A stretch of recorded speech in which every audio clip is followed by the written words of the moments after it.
Anything that reduces momentary muscular effort reduces intensity and thereby reduces results. Some people who are fond of saying that it works for Mike Mentzer, it works for Viator, it works for Ray Mentzer, but it works for no one else in the world. Or we all have vastly different requirements, and yet these same people all train alike.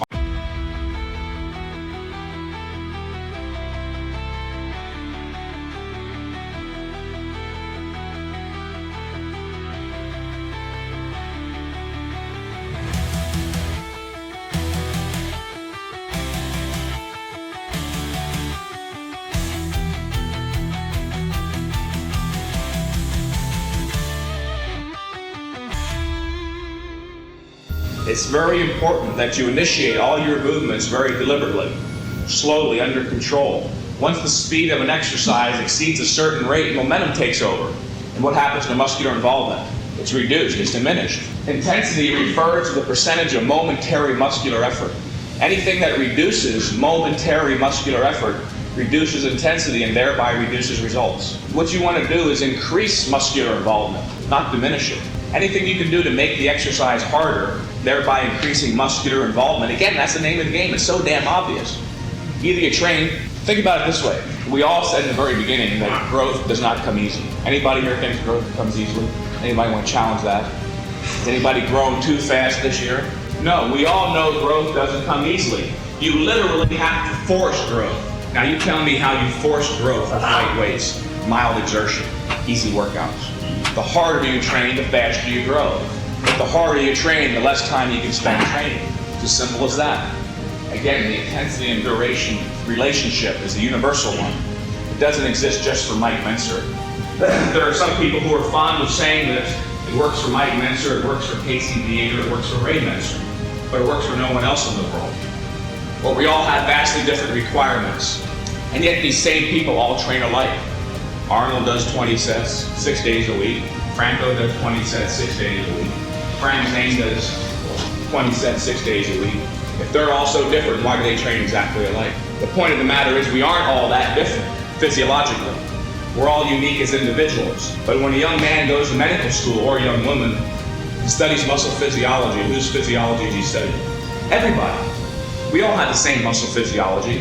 The biochemical changes leading to muscle growth in Mike Mentzer are the same in you.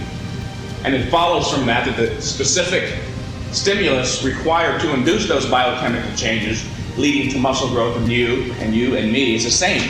What is that stimulus? High intensity muscular contraction. It's universal, it's a medical fact, not subject to debate. Simple as that. What is true, and this is where the confusion comes in, is that we all grow at different rates of speed. I might grow faster as a result of high intensity training, but we all will grow faster when each of us trains more intensely. We all have different innate adaptabilities to exercise. Age, existing physical condition, motivation, a lot of different factors. But the underlying muscle physiology is the same.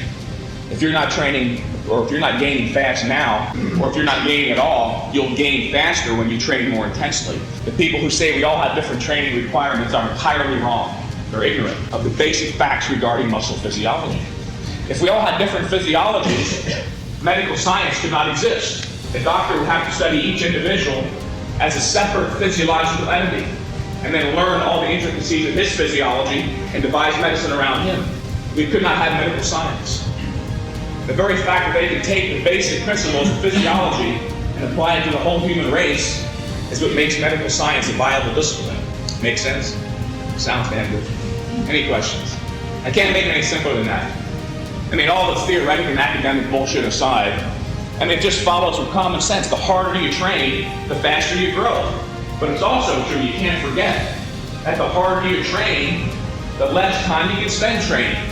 Just like the faster you run, the less distance you can run. Sure, you can train as hard as possible for 30 minutes, then diminish the intensity and train for 8 hours after that. That's not going to result in anything except reduced progress.